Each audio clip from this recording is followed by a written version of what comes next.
Hello friends, एक बार फिर से हमारे चैनल श्रीदेवी क्लासेस में आप सभी का स्वागत करते हैं। आज हम ड्राफ्टिंग एंड गारमेंट कंस्ट्रक्शन से रिलेटेड कुछ क्वेश्चंस लेके आए हैं जो आपके एग्जाम्स के लिए इम्पोर्टेंट है। पिछले साल के कुछ क्वेश्चंस पेपर से इन क्वेश्चन को कलेक्ट किया गया है और इनके सॉल्यूशंस बताए गए हैं। तो आज हम इन्हीं के बारे में पूरी डिटेलिंग में बात करेंगे। तो चलिए शुरू करते हैं हमारे सबसे पहले क्वेश्चन से। जैसे हमारा फर्स्ट क्वेश्चन है, व्हाट इज ड्राफ्टिंग? ड्राफ्टिंग क्या होती है? ड्राफ्टिंग एक तरीके से फुल स्केल प्लान है जो गारमेंट बनाते समय सबसे ज्यादा यूजफुल रहता है। कभी भी इसके अंदर क्या आपके जो भी बॉडी मेजरमेंट है वो पूरे लिए जाते हैं और डायरेक्ट, जैसे कोई पर्सन आपके सामने खड़ा है और आपने उसका डायरेक्ट मेजरमेंट लिया और एक ड्राफ्ट तैयार कर दिया। ये आपके स्केल के थ्रू तैयार किए जाते हैं। जैसा पिछले वीडियोस में मैंने आप लोगों को बताया है ड्राफ्टिंग के बारे में, रेशियो स्केल्स होते हैं जिनके थ्रू आप आसानी से इन्हें ड्राफ्ट बना सकते हैं।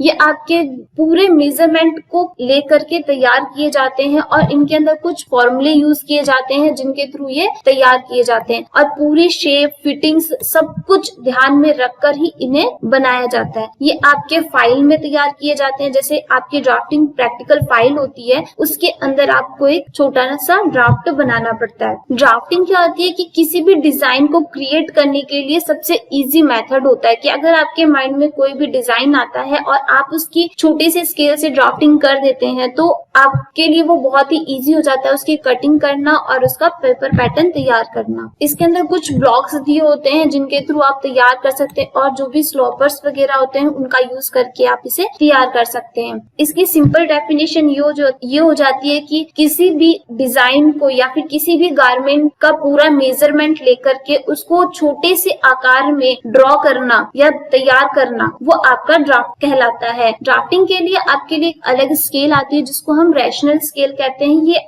8 सेट होता है जिनके बारे में मैंने पिछले वीडियोस में आप लोगों को बताया हुआ है। उन स्केल की सहायता से आप कोई भी बड़े मेजरमेंट को भी आसानी से छोटे साइज में तैयार कर सकते हैं। फिर सेकंड क्वेश्चन आता है हमारा, what is the important of drafting? कि जो आपकी ड्राफ्टिंग है वो क्यों इम्पोर्टेंट होती है हमारे लिए। जैसे अगर आपको ड्राफ्टिंग इजीली आती है और आप उसको आसानी से ड्रॉ कर लेते हैं तो उसमें क्या होता है कि आपके सारे मेजरमेंट आपको पता चल जाते हैं और जो भी फॉर्मूले होते हैं वो सारे इजीली पता चल जाते हैं। तो उसके अकॉर्डिंगली आप आसानी से पेपर पैटर्न कट कर सकते हैं।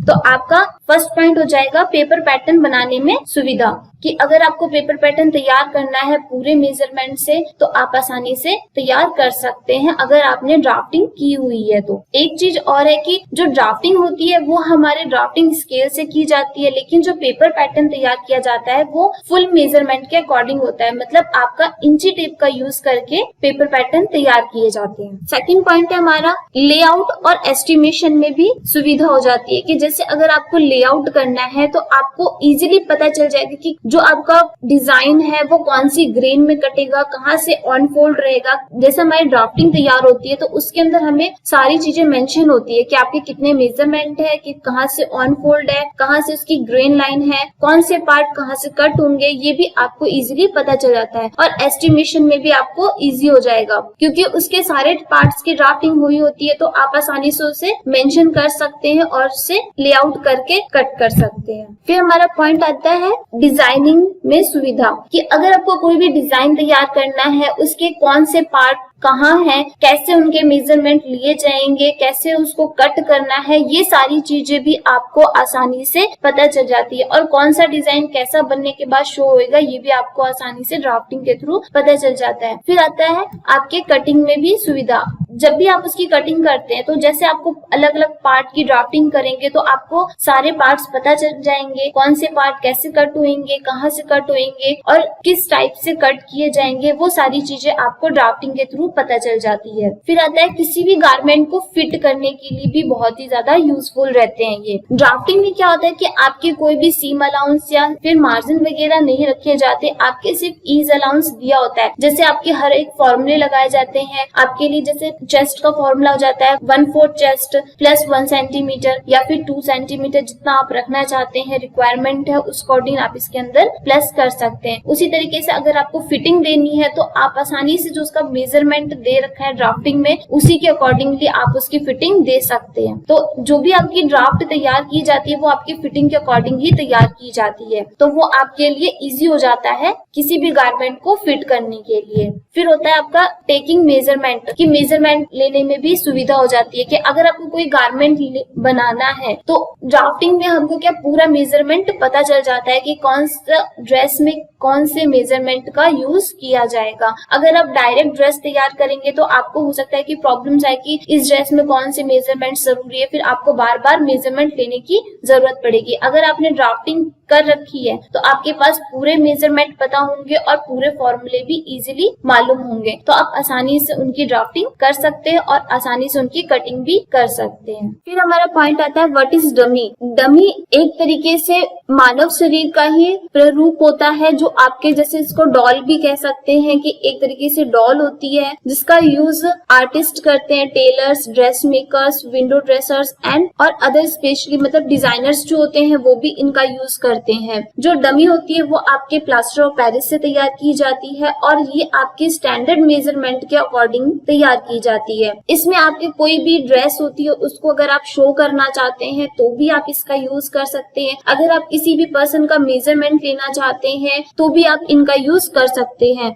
ये आपके ज्यादातर इंडस्ट्रीज वगैरह या फिर आप जो डिजाइनर्स होते हैं उनके पास या फिर जो कॉलेजेस वगैरह होते हैं वहां पर इनका यूज किया जाता है। और जैसे शोरूम्स वगैरह में भी कई बार आप लोगों ने देखा होगा कि ड्रेसेस को दिखाने के लिए डमी का यूज किया जाता है, जैसे उसके डिजाइन्स को दिखाने के लिए, उसकी शेप्स, उसकी कटिंग्स, उन सब चीजों को शो करने के लिए भी हम डमी का यूज कर सकते हैं। इसकी इजी डेफिनेशन ये हो जाती है कि डमी जो होती है वो एक तरीके से मानव शरीर का ही प्ररूप होती है और ये आपके प्लास्टर ऑफ पेरिस से तैयार की जाती है और ये स्टैंडर्ड मेजरमेंट के अकॉर्डिंगली तैयार होती है। इसी के अंदर अगर आपको क्वेश्चंस ऐसे आते हैं कि डमी का यूज कैसे किया जाता है तो आप इसके लिए यूजेस में लिख सकते हैं कि इस मेजरमेंट लेने के लिए इसका यूज कर सकते हैं, शेप वगैरह चेक करने के लिए कर सकते हैं और इसकी फिट जो भी ड्रेस है उसकी फिटिंग देने के लिए भी इसका यूज कर सकते हैं, डिजाइन चेक करने के लिए यूज कर सकते हैं और किसी भी ड्रेस को आकर्षित करने के लिए और उसकी जो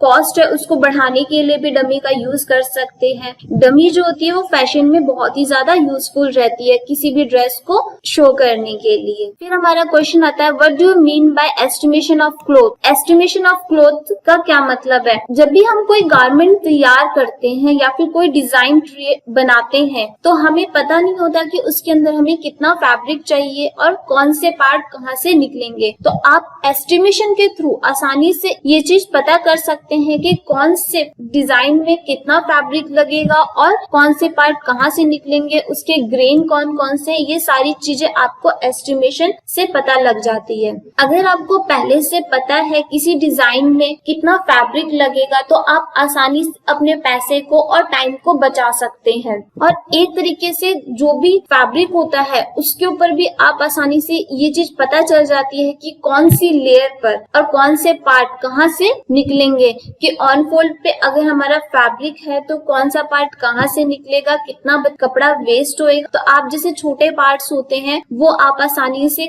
जो छोटे वाले एरिया होते हैं वहां से भी निकाल सकते हैं, लेकिन अगर आपने एस्टिमेशन नहीं किया है किसी क्लॉथ का तो हो सकता है कि आपको वो पार्ट्स पता न चले कि कहाँ से निकाले जाएंगे, तो आपका फैब्रिक भी वेस्ट होएगा और आपका टाइम भी बहुत लगेगा। एक तरीके से एस्टिमेशन ऑफ क्लोथ्स का मतलब है कि कपड़े का अनुमान लगाना पहले से ही, किसी भी डिजाइन को तैयार करने से पहले या फिर किसी भी गारमेंट को तैयार करने से पहले हमें कपड़े का अनुमान मिल जाता है कि कितना कपड़ा हमारा लगेगा और कितना वेस्ट होएगा और कौन से पार्ट कहाँ से निकलेंगे। ये सारी चीजें हमें पहले से पता चल जाती है अगर हम एस्टिमेशन करते हैं। फिर हमारा क्वेश्चन आता है important of pressing on garments, कि गारमेंट्स में प्रेसिंग क्यों जरूरी है। जैसे आपके कोई भी ड्रेस हो, अगर उसको आप अट्रैक्टिव बनाना चाहते हैं और उसको बहुत टाइम तक चलाना चाहते हैं और तो आप प्रेसिंग का यूज कर सकते हैं। जैसे अगर आपके कोई भी ड्रेस है उसके अंदर से रिंकल्स वगैरह हटाने हैं या फिर कहीं से भी कोई फोल्ड्स वगैरह है उनको रिमूव करना है तो आप प्रेसिंग के थ्रू आसानी से उन्हें रिमूव कर सकते हैं। और जैसे आपके कोई भी क्रीच वगैरह डालना चाहते हैं, कोई फोल्ड्स डालना चाहते हैं या फिर डार्ट्स वगैरह डालना चाहते हैं तो भी आप प्रेसिंग का यूज कर सकते हैं। पैंट की जो फ्रंट साइड होती है वहां पर एक क्रीज होती है, तो वो भी आपके प्रेस के थ्रू ही तैयार की जाती है। और जैसे आपके शेप वगैरह होते हैं उनको भी क्लियरली देने के लिए भी हम प्रेसिंग का यूज करते हैं। लॉन्ग लास्टिंग, कि अगर आपके जो भी फैब्रिक है या फिर जो भी ड्रेस है उसको आप अच्छे से केयर करते हैं, उसकी वॉश अच्छे से करते हैं, उसकी प्रेसिंग अच्छे से करते हैं, तो वो काफी टाइम तक चलती है। अगर आप उसको प्रेस ना करें तो वो क्या होगा कि बार बार अगर आप उसे धोएंगे तो उसके जो रेशे हैं वो कमजोर हो जाएंगे और जल्दी खराब हो जाता है। टू लुक अट्रैक्टिव, और एक तरीके से अगर आपका कोई भी ड्रेस प्रेस किया हो तो वो अट्रैक्टिव करता है, आकर्षित करता है लोगों को, और आपकी जो पर्सनैलिटी है उसको भी अच्छे से शो करता है। आज के टॉपिक में हमने कुछ ऐसे क्वेश्चंस के बारे में जाना जो हमारे लिए बहुत ही जनरल चीज भी है और आपके एग्जाम से रिलेटेड भी है। ऐसे ही आप और वीडियोस देखना चाहते हैं और ऐसे एग्जाम्स के क्वेश्चंस जानना चाहते हैं तो हमारे चैनल को सब्सक्राइब कर लीजिए और बेल आइकन को दबा लीजिए, जिससे आने वाली हर एक वीडियो की नोटिफिकेशन आप तक इजीली पहुंच सके। और जितना हो इन वीडियोस को शेयर करिए ताकि जो भी फैशन से रिलेटेड एग्जाम्स दे रहे हैं उन तक भी ये क्वेश्चंस आसानी से पहुंच सके और उनके लिए भी ये यूजफुल रहे। तो मिलते हैं नेक्स्ट टॉपिक में और कुछ क्वेश्चंस के साथ। तब तक के लिए घर पे रहिए, सेफ रहिए। Thank you very much and have a nice day.